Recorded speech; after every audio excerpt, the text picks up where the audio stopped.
Hello mga manay! Isang magandang araw sa ating lahat. Kamusta kayo dyan? Sana ay nasa mabuti kayong kalagayan. So, andito ako ngayon sa kwarto kasi tapos ko lang maligo mga manay at ayan, nakabihis na tayo ng pangbahay. So, ang gagawin ko ngayon ay mag-lotion. Charis! Ganon talaga mga manay, mag-lotion talaga tayo. Shout out sa aking higaan ngayon. Ayan mga manay, hindi ko na tinupi. May kasi ako mga manay, may regla kasi mga manay hindi ako nagtupi kasi mamaya maghiga-higa na naman ako nito. So mabungkag gihapon yung ano natin habol yung kumot ba. So yun, nag-lotion tayo ngayon. Ang lotion ko ngayon mga manay ito mura lang itong mga manay, 104 lang. So binili ko to sa Mom's Pharmacy. So welcome sa aking kwarto. Itong kwarto ko mga manay sira-sira na din ba. Kasi nakita nyo naman yung mga butas-butas, pinagtigpit-tigpit na lang ng mga plywood na sira. So, temporary lang to mga manay kasi someday mag-ano tayo. So, ayan yung ito unan. Ito mga manay yung unan ko. Hindi na ako nag-ano kasi maglukot-lukot ako dito ba. Ayan tong ko. Ito ay ni Pilis. Kumot pero hindi ko na yan tinupi kasi maghigda ako mamaya maghiga ako mamaya, maglukot lang naman tayo. So at ihaghag ko yan ba, gapos-gaposo na ko. So punta tayo ng kusina ngayon mga manay kasi magluto tayo ngayon ng adobong baboy yung binili ko kahapon ba.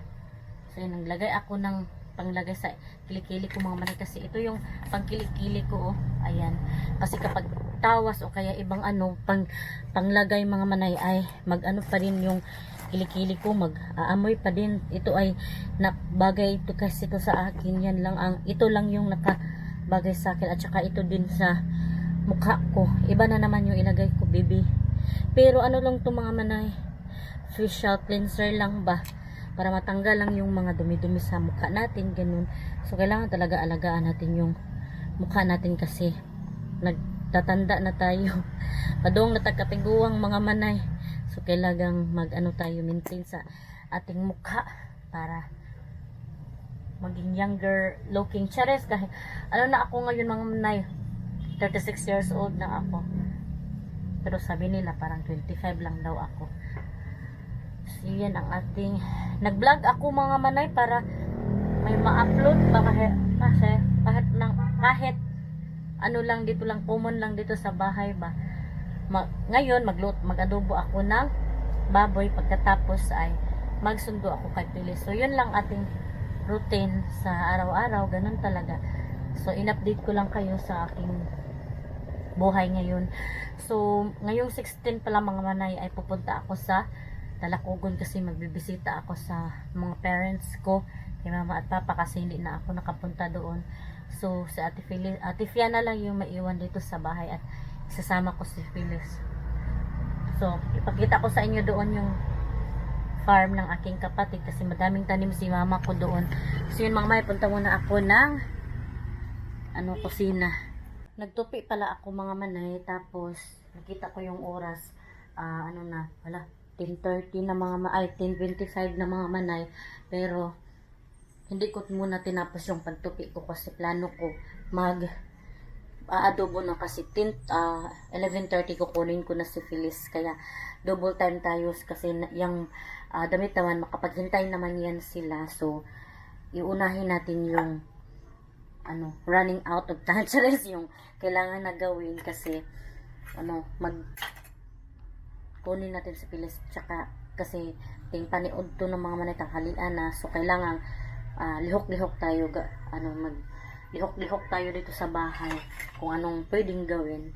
So ayan yung karne mga manay, ito ay adobohin ko. Kanina kasi matigas to, so dito ko nilagay kasi may kawatan doon sa kusina. Raransakin yung ko, mga pagkain ba, nararansakin nila mga kawatan kasi yung mga pusa, tapos wala ng pagkain. So ayan, madudoble yung gasto kasi kapag kunin nila ay maubos yung natin pagkain kung hindi natin ilagay dito. Kasi dito sa kusina mga manay open, dito kasi sila dumadaan, dyan sila dumadaan kahit close yung ano natin dito, door. So, mati-thank you yung ano natin, pagkain, kasi kukunin nila ba. Mag-ano na ako ng mga lamas, mga manay. And hindi ako nagbra, pasensya na kayo mga manay. Hindi naman nakita yung talagang tutoy ko. So, kanina nagprito ako mga manay, may tira pang oil. So, ilalagay ko dito. Kasi pwede pa naman to mga manay. Hindi pa naman to madumi. Para itapin. Sayang din naman. So, ayan oh, nagniyaw na naman yung pusa. So, tinanggal ko na yung ano ko.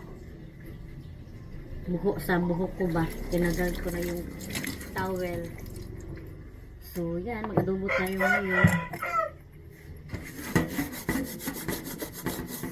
Ano kaya ibig sabihin ng ano mga manay nakapanaginip, kasi ako mga manay yung kamay ko ba kinagat ng madaming pusa.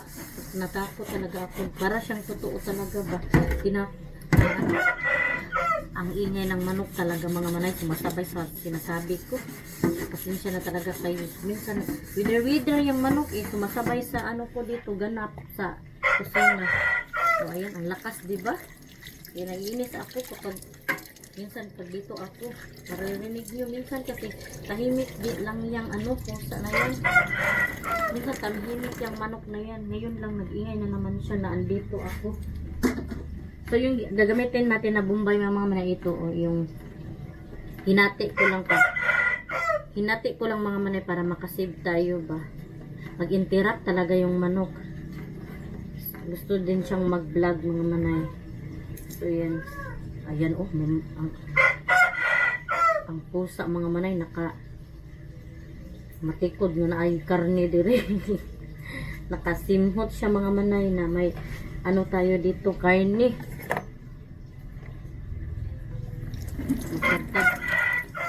Tagtad muna ako ng mga lamas natin.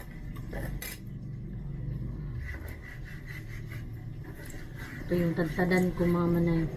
Ayan, tingnan nyo. Linisin muna natin to bago tayo magtagtad para malinis talaga yung pagkain natin. So, sumasabat talaga yung manok mga manay. Diyos ko. Kaya ako minsan nagpo-post yung sinasabi ko.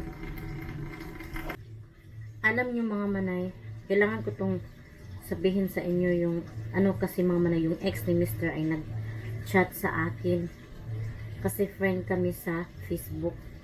Tapos hindi pa siya ano ba, hindi pa siya wala pa siyang asawa. Sabi niya, natawa ako kasi hindi pa daw siya nakamove on sa kanila ni Sandy Charis. Tapos bakit naman sa akin mag-chat pa siya ng ganun sa akin mga manay. Iminyo naman kami ni Sandy. Tapos friend kasi kami mga manay, pero okay na kami. Dati mga hindi daw siya nakamove on.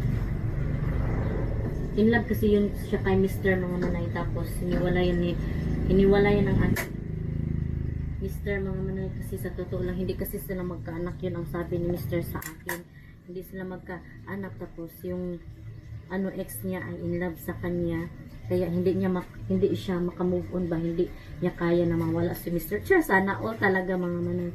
So adobohin natin to. So yun, masakit lang talaga ang katotohanan mga manay na hindi matanggap yung katotohanan ba na si Mr. ayaw sa kanya kasi sabi daw na Mr. hindi daw sila magkaanak ba. Yun ang dahilan kaya naghiwalay sila. Kawawa naman yung ex ni ano kasi si Mr. mga manay gusto lang talaga niya na may anak sila, kaya yun, kawawa naman. Yun ang purpose niya kaya hiniwala niya ka. Pero ako naawa ako sa ex niya. Nag-chat kasi kami mga manay, friend kami sa Facebook kasi wala namang mali siya doon mga manay, na friend kami, okay lang naman kasi ako mga manay, hindi kasi ako iskandalosa, hindi ako mahilig mangaway. Ang layo niyo dyan, oy, hindi kasi ako mahilig mangaway mga manay. Ito mga manay ay damit ko na hindi ko nagagamitin kaya ginawa kong trapo.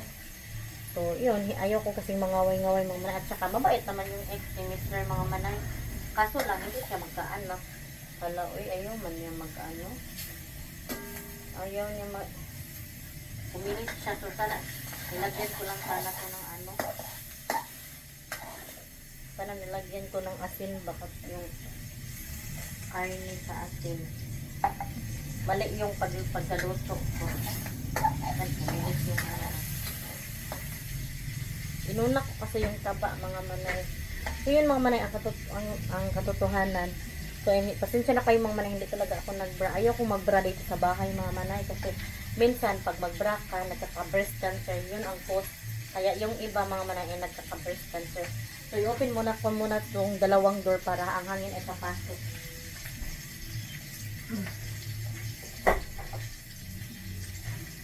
So ang ating lamas lang mga manay ay Bombay, yung hinati ko na Bombay kahapon, tapos ahos. So yan lang ating ano, diba? Sangkap, chares. Sangkap sa ating adobong baboy. Pero okay naman kami ng ex ng sister ko mga manay, wala namang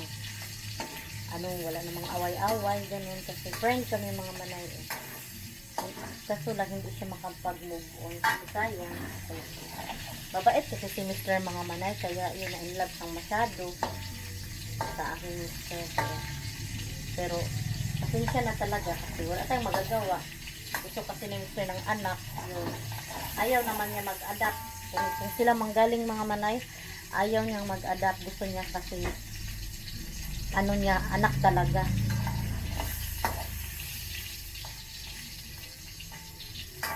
So ganito kasi ako mag-adobo mga manay. Katapos kong mag-adobo ay kukunin ko na si Phyllis.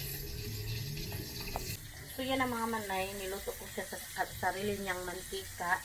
Ilagay ko na din yung ahos at Bombay. Katapos nito ay ilagay ko na yung toyo. So ilagay ko muna kayo dyan. Tapos ilagay ko na tong toyo.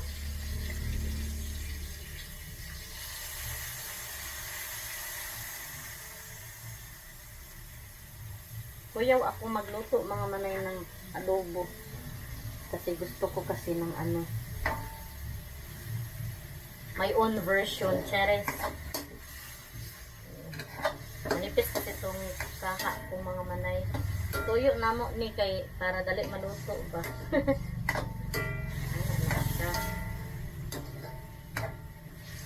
My own version of adobo. Tapos lagyan natin ng magic sarap para mas lalong kasarap. O, diba? Tapos, lagyan natin ng paminta.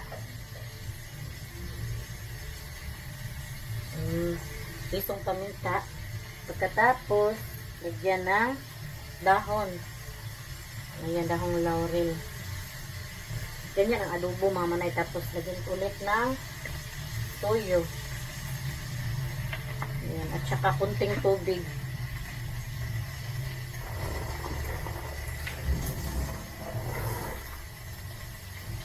Kunti lang na tubig mga manay. Para sure talaga naluto talaga yung karne ba.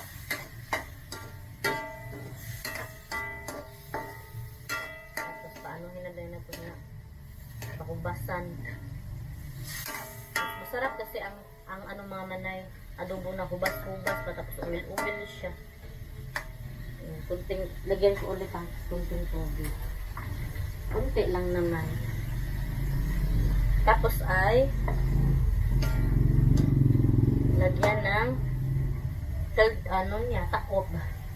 So okay na siya. Yan lang ating adobong baboy.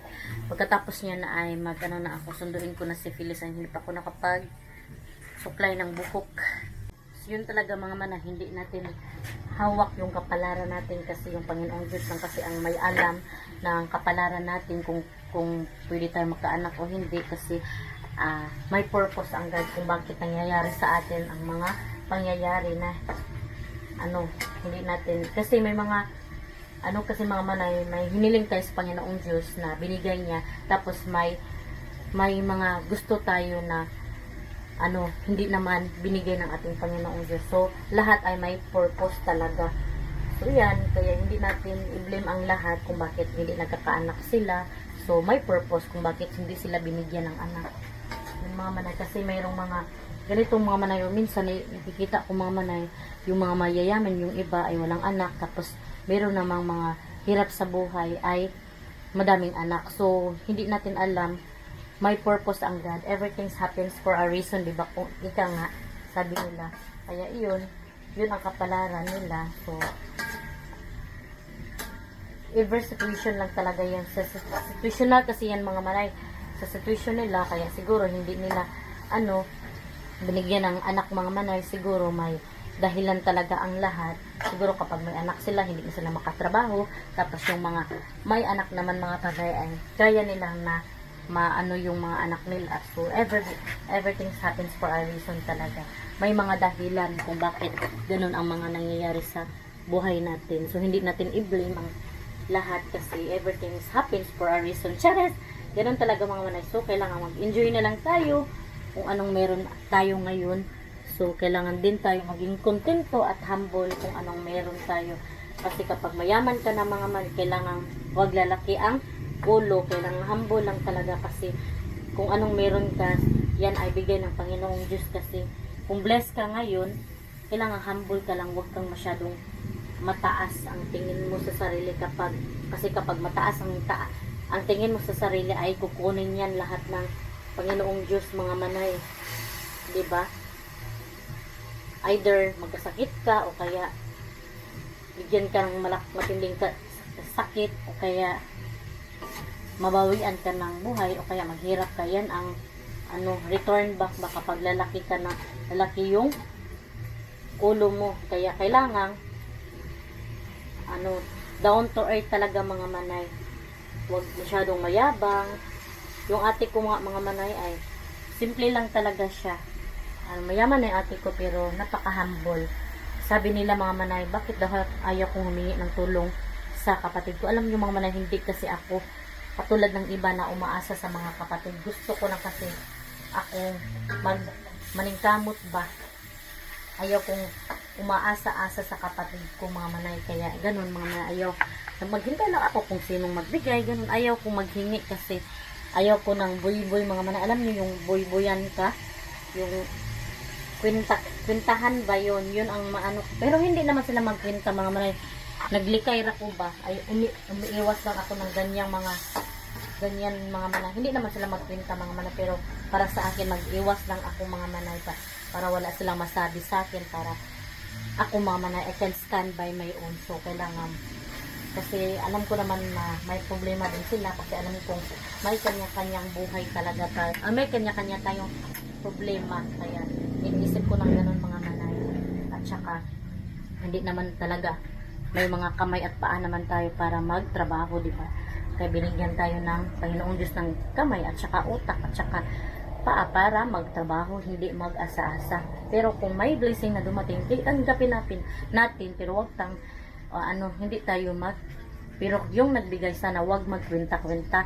Kailangan sa puso, nasa puso yung pagbibigay, hindi yung nagbigay ka pero winintahan mo. So, wag na lang ganun. Kung magwinta ka, wag ka na lang magbigay, di ba? Kasi hindi para bukal sa puso mo ang pagbigay. So, yan, luto na yung adobong natin, baboy, char. Yan, pinauga lang yun mga manay. Kasi gusto kong pinauga-uga ba. Yan, so sunduin ko na si Pilis mga manay. Pero para mong haba na yung vlog natin. So, thank you so much sa inyo. Sa pagnood. So, update ko na lang kayo kapag mayroon na naman tayong bagong vlog. Thank you so much sa inyong support, sa mga bagong subscriber. Thank you so much. At sa mga hindi pa pala nakasubscribe, please subscribe my YouTube channel and click the notification bell para updated din kayo sa aking next video. See you in my next vlog mga manay. Bye bye and God bless. Ingat po kayo parati.